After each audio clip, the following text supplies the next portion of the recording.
सभा झाली, काय सांगाल?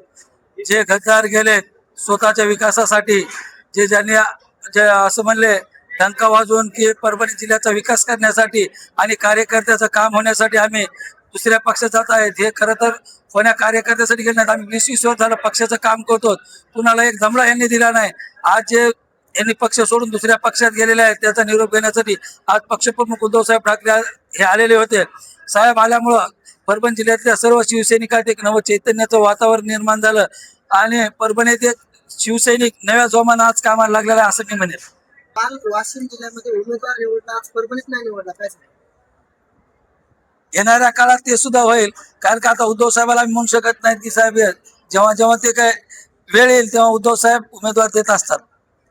पण आमच्यासाठी जो उमेदवार शिवसेनेने दिलाय, उद्धव साहेबांनी दिलाय, तो शिवसावधान म्हणून आम्ही त्याचं काम निष्ठेनं प्रामाणिकपणानं रात्रीला दिवस करून ह्या गद्दाराच्या उरावर येणाऱ्या लोकसभेत आम्ही शिवसेनेचा भगवा फडकण्याचं काम दोन्ही जिल्हा प्रमुख मिळून आम्ही करू. आमच्यासोबत या परभणी जिल्ह्यातले सर्व शिवसैनिक आहेत, त्यांच्या जोरावर आम्ही रात्रीला पुन्हा दिवस करून काम करू.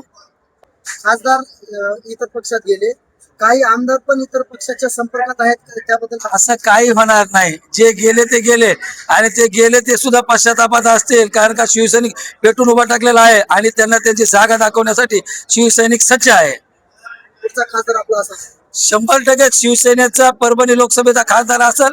परभणीच्या 4 विधानसभेवर शिवसेनेचा 4 विधानसभेवर शिवसेनेचाच आमदार असेल, तुम्हाला शिकवायचे.